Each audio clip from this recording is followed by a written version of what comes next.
Hey guys, welcome back to the tennis vlog. I nearly said the US Open. For the final time this tournament, which my body is cheering at relief at, because if you can't tell, I'm just not well now. So I'm pushing through one more video, and I have so many thoughts on these two finals that I have to do a video, even though I'm not quite 100% to say the least at the moment. So two finals set up: the women's final between Serena Williams and Bianca Andreescu, and the men's final between Rafael Nadal and Daniil Medvedev. Both of them a repeat of the finals in Canada last month. So it shows some real consistency there, which is admirable from all the players competing. And now to take a closer look at my thoughts going into these finals, and to my displeasure, I have to make some predictions. And one of these matches, I've been going round and round and round in circles.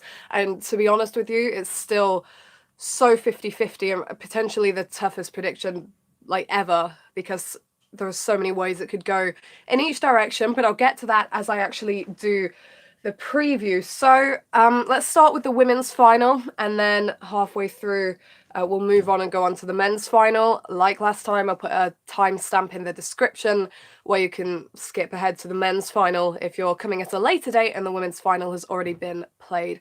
So let's start then with Serena Williams versus Bianca Andreescu. Serena, the number 8 seed, and Andreescu, the number 15 seeds. Now, Serena obviously was in the final here last year against Naomi Osaka, lost that match. There was some controversy. She went down in straight sets. It was one of 3 finals now since coming back from giving birth, 3 Grand Slam finals that Serena has lost in straight sets.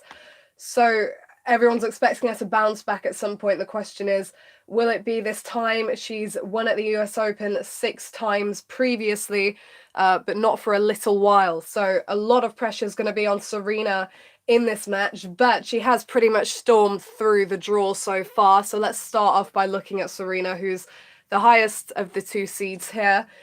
In the first round, she thumped away past Maria Sharapova 6-1, 6-1, and just to get quickly to the point in this, we've gone through the paths to the final in both the semis preview and the quarters preview, so I'm literally just going to rattle through and then pass further comment. So 6-1, 6-1 over Maria Sharapova, round 1, dropped her only set of the tournament in the second round to 17-year-old Katie McNally, 5-7, 6-3, 6-1, and since then there's been no real let-up. 6-3, 6-2 over Karolina Muchova, 6-3, 6-4 over Petra Martic, 6-1, 6-love over Qiang Wang, or Wang Qiang, if you want to say it the proper Chinese way, sorry. And in the semi-finals, most recently, 6-3, 6-1 over Elina Svitolina. So before we move on to look at Andreescu's draw run-up to the final, no, actually, we'll do that first, and then we'll comment on both our recent matches at the same time. So, Andreescu's run, she's dropped 2 sets, but came through her latest match in straights. So, 6-2, 6-4 over Katie Volinets, round 1, 6-3, 7-5 over Kirsten Flipkens, round 2, 6-4, 6-4 over number 19 seed Caroline Wozniacki, round 3. Taylor Townsend, she beat 6-1, 4-6, 6-2. Another 3-setter over Elise Mertens, the number 25 seed in the quarters, 3-6, 6-2, 6-3. And then in the semi-final against Belinda Bencic, 7-6, 7-5. So let's talk a bit more about their most recent matches. Serena, once again, looking in thumping form. Svitolina looked like she would show some real resistance at the beginning of the match. And honestly, for both Serena and Svitolina, it was a real throwback to Wimbledon a few weeks ago, essentially, where Svitolina had a marathon opening to her encounter with Halep with some really long games, but was broken, and then went on to go down in straight sets against Serena. She was broken early in both sets, and what had started out looking a promising clash was ended pretty straightforwardly. Serena once again was up against a counterpuncher, and she smashed through. Her power and precision is just up a notch at the moment. Serena, she's going for it off the returns. She's nailing the first serve, but I'm more impressed with her improvements off the ground. We know that she's one of the best servers ever in the game, but she's going for it like it's several years ago when she used to win every match 6-love, 6-2. nailing the sidelines, getting the short angles, and moving her opponents around the court with ease. You know, Svitolina tried to make Serena move, but in her last 2 matches, Serena's power has just been a step up. So she did look really impressive, and as she got towards the end, it was just so fluid and ridiculously good at times from Serena. And then over to Andreescu, who, man, she got a good win there over Bencic. And you look at the seeds there, and it's like, well, Andreescu's 15th seed, Bencic is 13th seed, so obviously they're going to be evenly matched. Top 5 standard tennis from both of them, and Bencic had real opportunities in that first set. She served for it, and she did crumble as she served for it. But apart from that, it was about the ridiculous staying power of Andreescu. These two were both being really aggressive, stepping in, ripping winners. And honestly, in that first set, I saw a lot of similarities between this match and the men's final at Wimbledon, where Federer arguably played the better, cleaner match than Djokovic, and just wasn't there for the tie-breaks. Bencic hit, I believe, 9 unforced errors in the whole first set. 5 of them came in the tie-break. And her backhand particularly was looking so good. She had Andreescu on the run. And Andreescu, again, wasn't landing as many first serves as she should have been, which wasn't helping her out. But she is so rock solid when she's got her back against the wall. She saved a set point before they went into the tiebreak, and then she just rolled away with the tiebreak. And she's so good. She can do everything, this girl. She's got the mentality, which is massive part, but also has all the shots really in a game. She's got the drop shot, she's got the slice, but also she's not put into a box. She's not either a counterpuncher or a power player. She can do everything, which makes her really difficult to go up against, because she's got an answer for every game plan at the end of the day. And Serena's best bet against her is to be keeping the points short, getting first serves in, because when she extends the rallies, that's when Serena's going to be in real trouble. And particularly the way she rises when she's under pressure, the way she just doesn't let go.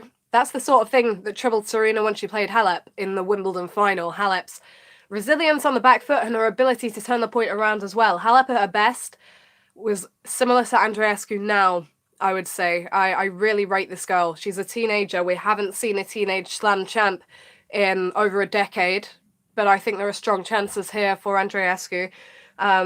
They've faced off once before, so that was in the final in Canada. Serena had to retire at sorry, I'm just completely stuffed up. Serena had to retire at 3-1 down because she was having back spasms. From the few games we saw before that, obviously Serena was a bit tight on the serve because of the issues with her back. But when Serena landed the first punch, she was in good control. And honestly, I think Serena's in a better headspace now than she has been all season. And ever since coming back, she doesn't look as precarious. She just looks more at ease. And in a way, that can be worrying for Serena, because she can go from a state of serene calm to suddenly being in real trouble, and it's quite unpredictable. But she has been pretty convincing lately, and she was stepping up against Andreescu. But, you know, Andreescu can use every inch of the court, and that exposes Serena's movement. And while Serena is moving well at the moment, the way Andreescu can have her running deep at the baseline and then suddenly throw in a drop shot, that's something that's really going to hurt Serena. And Andreescu has the mental fortitude to pull that kind of thing off over and over again. So that makes this one really difficult to predict. Serena's won 3 matches here, particularly emphatically. 2 of them were against all-out power players with slick shots from the baseline, particularly Wang. And the other one, Svitolina, was an outright counterpuncher. None of those 3 players even plays like Andreescu. She can't be put in a category with any of them. So yes, Serena's looked particularly emphatic in at least half her matches here, but she's coming up against a woman that's completely different to anyone she's faced so far. Yes, she has had players in Martic, in Mukova, in McNally, who mix things up and put different slants on the ball. And yes, she's had power players, but she's not faced anyone that can combine all of that which is what she has in Andreescu. So it's really difficult to say what happens because Serena used to be so mentally secure in Grand Slam finals. That was where she rose at the back end of a slam. She was virtually untouchable. But we know what's happened since she's come back. She's played how many? 3 slam finals, and she's lost them all in straights because the mentality that she had previously just hasn't been there. And that's worrying for Serena. What I would say is that at some point, with the form she's in, with the focus she has to break through. And if you watched the preview video I did for this event, you will know that I said from the offset, it's on Serena's racket. 100%, I stand by that. It's still on Serena's racket. And I've been backing her to get there all the way through this tournament, but I've also had my eye on Andreescu because ridiculously, this was the final I predicted at the beginning of the tournament, which is crazy because you can't predict the WTA anymore. But here we have 2 players who are really rising to the occasion and being consistent. Andreescu, apart from the time she's been injured during this year, has been thriving on the WTA. It's been finals or titles every time. And apart from when she's retired, obviously. So it's been seriously good from her. And it's just a tug of war here. It's about who produces on the day because both of them have the ability to win this. I think that Andreescu's mentality is going to hold out. I don't see her getting intimidated by Serena. The one thing that could be an issue for Andreescu is if Serena is hitting at full power and she's struggling to control that, because we have seen different players this tournament just struggle to hang with Serena's power. And if Andreescu can't do that, then she can't play her game. But, you know, she has the slices to get back in the rallies. So, Serena is a different level of opponent to what Andreescu's played so far. I think her toughest matches have been against Bencic and Townsend, but Townsend was ultra aggressive, which is something she's going to come up against in Serena. And Bencic was having a brilliant day in that first set. She did fall apart a bit in the second because of the disappointment of playing so well and not taking the first set. But it's not like Andreescu hasn't faced real quality this tournament. And I say it again, she has every shot in the book. And Serena, while she moved into the net a bit in her last match, did say afterwards about how that's not going to happen very often. She's a baseline player by nature, and she does the baseline game better than anyone else in the women's game, hands down. But that's something that Andreescu can expose, because when they're in those long side-to-side grueling baseline rallies, she can suddenly rush into the net. She can suddenly come up with a drop shot. And honestly, Serena's going to know this, but it's a case of whether she will have the mentality at the end of the day to come through. And I feel like I sidetracked before in what I was saying, and I wanted to mention about this being at the US Open, because with Serena's form, at some point, surely she has to break through, she has to win 24. And my thought process ahead of this event was, it's the US Open, she's won here 6 times before. Arguably, this is the slam where she feels the most comfortable, and most importantly these days, she has the vast majority of the crowd behind her, willing her through. And I just wonder if that's what she needs to get across the line. That's what I've been feeling so far at this event. But I keep saying these things and then saying but, and the big but is that I said after Serena lost to Halep at Wimbledon that I regretted the prediction I'd made. Inwardly, I kind of had this feeling that Serena's convincing semi-final win wasn't going to be indicative of how things would play out in the final, because it was kind of the calm before the storm. It was kind of a false sense of security. And I did say that were Serena to be in this position again, maybe I'd think a bit more carefully before I made my prediction. I don't think I've ever predicted against Serena on this channel because I have that much knowledge of and respect for her ability. I know that any given day she can come out, produce her best and win. But there's no guarantee she's going to do that. So it's hard because over the past couple of days, since this final was set, I've been leaning Andreescu because she was so convincing in that semi-final. And she just seems to have forgotten how to lose. It's as simple as that. She just hangs on. She just finds a way. But as I've been thinking about it in the last couple of hours, I'm thinking how many times does Serena get to a final and not come through? How many times before she snaps it together? I mean, it can't be too many. It's crazy to me already that she's lost 3 straight slam finals and straights. But then history repeats itself, and I am going to make a prediction in a minute, and we're going to move on to the men's, but I just want to give every angle of this because it's a really complicated one, very complex, many layers. History repeats itself in the game, okay? Prime example, Australian Open, okay? Every single year in the semi-finals, there's a first-time breakout rising star in the semis. Look back at the previous thing. It happens. History does repeat itself.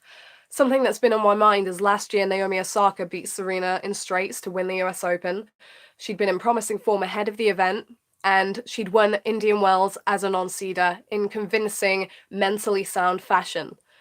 Andreescu fits that description to a T. So I think her mentality and her game is going to give Serena real issues. I've got to make a prediction. I just want to say this, okay? If Serena brings 100% of her best mentality, and if she packs the first punch enough, if she gets on the front foot, Serena wins this match. Simple as that. If her mentality is fine, if she's getting her first serve in, if she's finishing off the rallies quickly, Serena wins. However, you cannot bank on her doing that.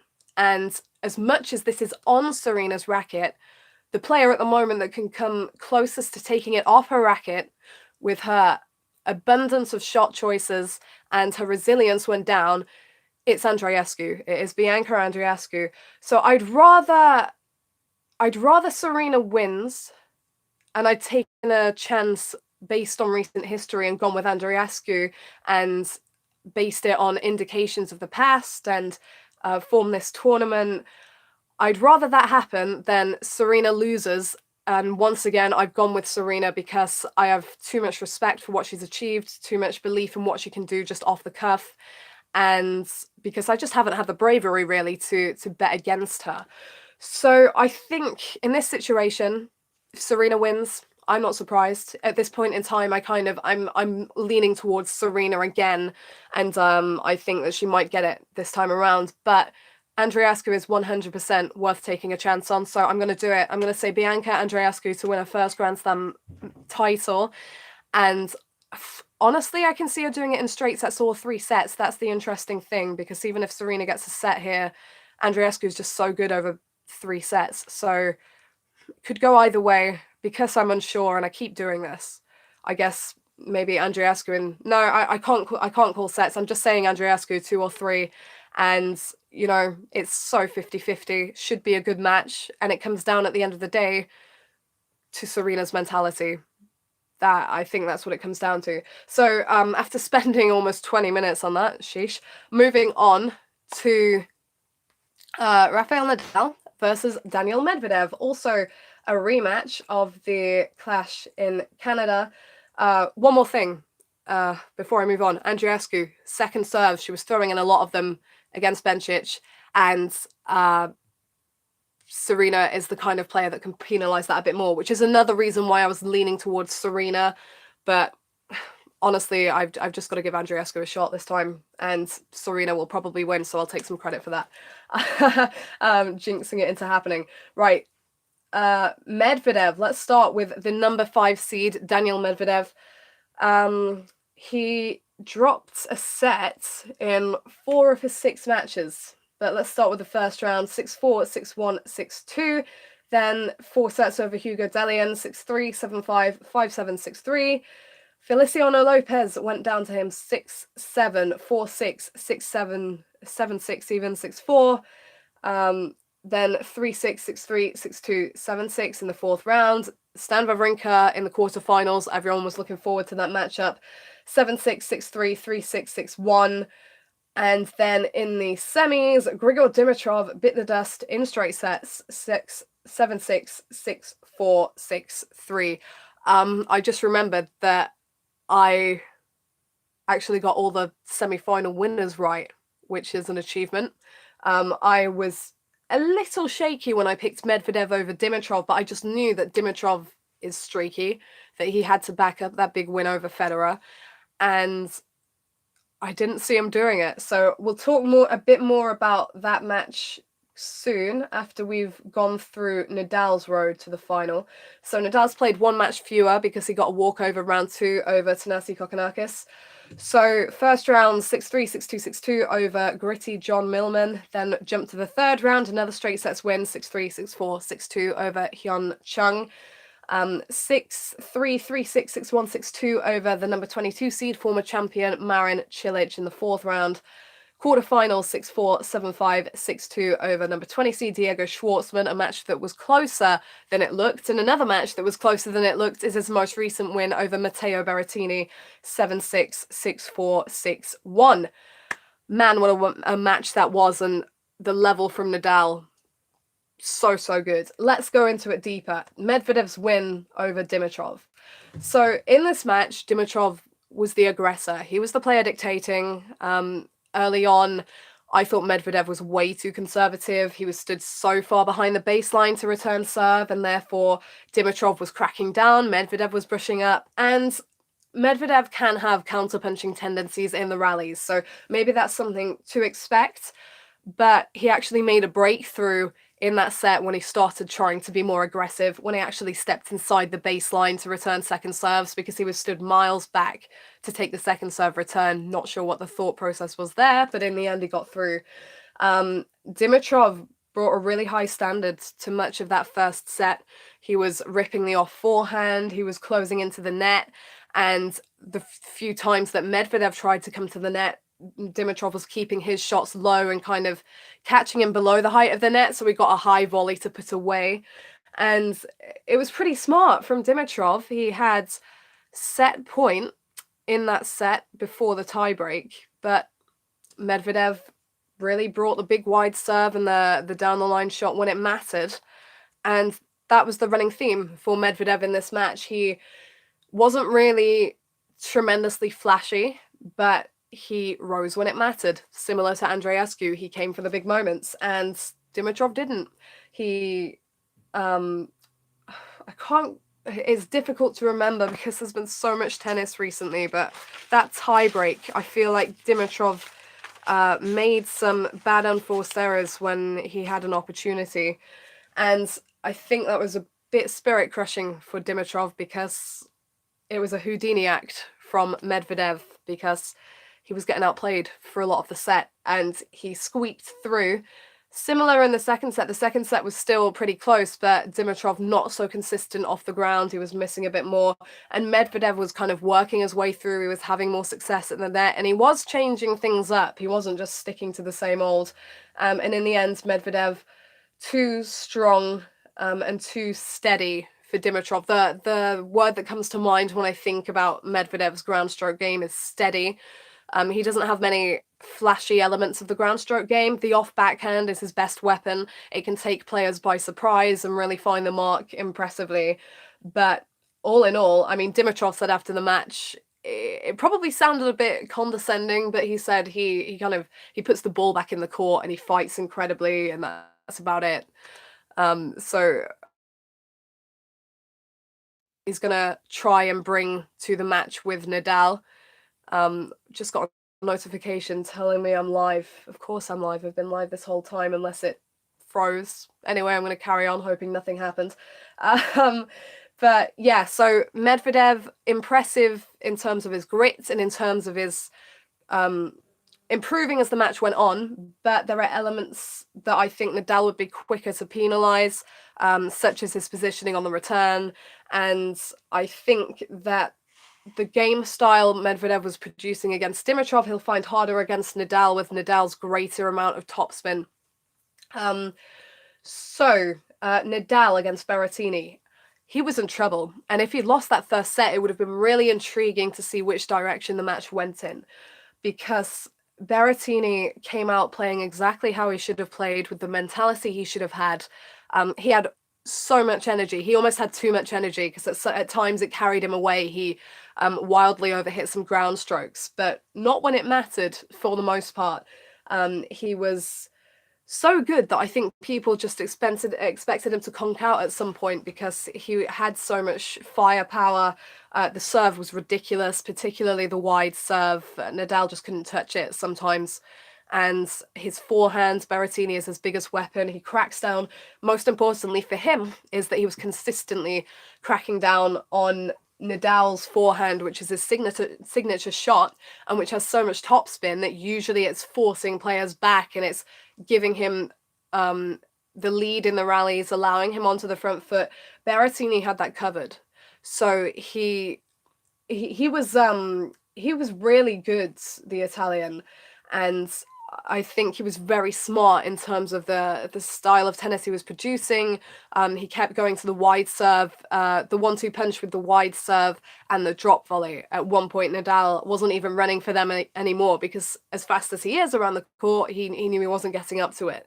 So good stuff. But and also another element that's great for him going forwards, he has the big moment mentality. So when he was down set point during the set, he just ripped his serve and moved in, and man, is his mentality tough in the big moments. And that's something, he's only 23, that's going to serve him tremendously well as his career progresses. He's already had a tremendous season of great development, steady rising, but Nadal hangs in there like no one else. And Berrettini was serving at 6-4 in the tiebreak, so he had 2 set points and 4 unforced errors in a row.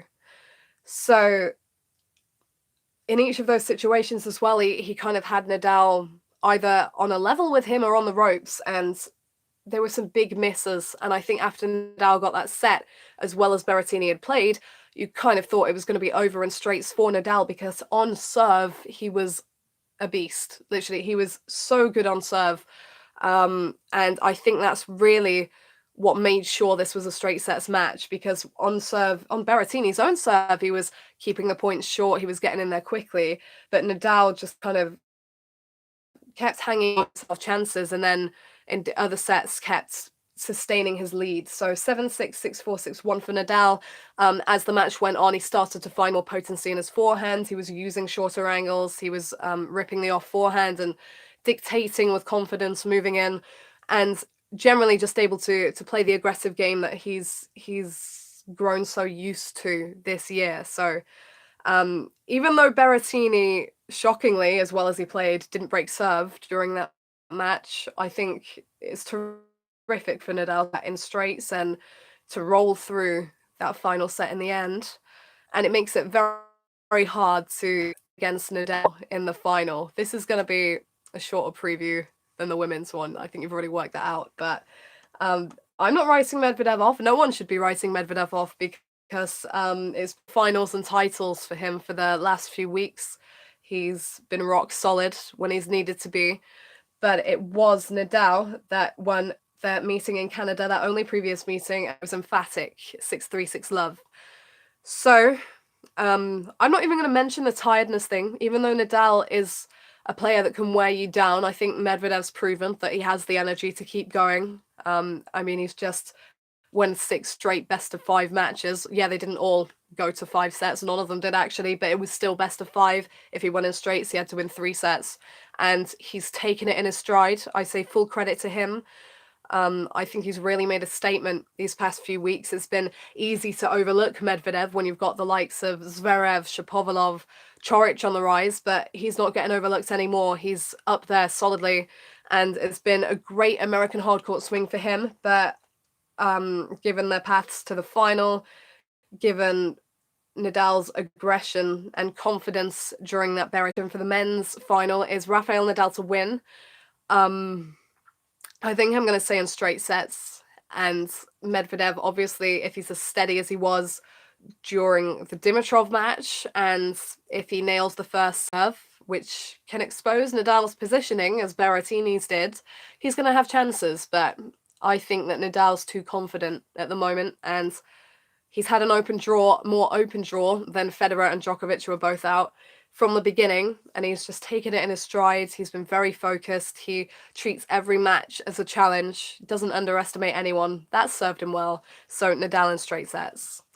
Predictions done, previews done. Let me just stress that this was more about the analysis than anything else. I'm still unsure over that Andreescu-Serena match. And like I say, I picked Serena from the outset of the tournament. I was leaning Andreescu. I'm almost leaning more Serena, but I just have to take a chance with Andreescu because I haven't taken a chance when I felt like I should in the last Serena finals. So maybe the crowd and her own form in the past couple of matches will give her the confidence to get across the line. Whatever happens, whether it's a first title for Andreescu or a record 24th for Serena, it's big stuff. And these are two players who are at least among the best three on tour at the moment, if not the best two. Andreescu's at 15 because it's been a complete steady rise, not because she's stalled at all. It's been meteoric from the Canadian. And then Nadal and Medvedev, that should be a great final. You know, it really should. So yeah, my predictions on this video, Andreescu and Nadal, we'll see how that goes. And hopefully the finals live up to the billing. So thank you for watching. Thank you for everyone that's followed along on the channel through the US Open. I'm not sure when I'll upload next. A lot of you seem to appreciate the Wimbledon finals reaction video that I did, so I might try and do one for the US Open finals. However, I am back to commentating on Monday morning for the tournament, the WTA Premier event in Zhengzhou. I literally start a few hours after the men's US Open final will have finished, so hopefully I'm not ill still then, because last time I commentated I'd lost my voice, so it's becoming a bit of a theme. And then I've got a busy few weeks coming up with tennis, doing stuff at events and that. So follow me on social media. I'll keep you updated. The links will be in the description when I've sorted this video out, when I've finished filming.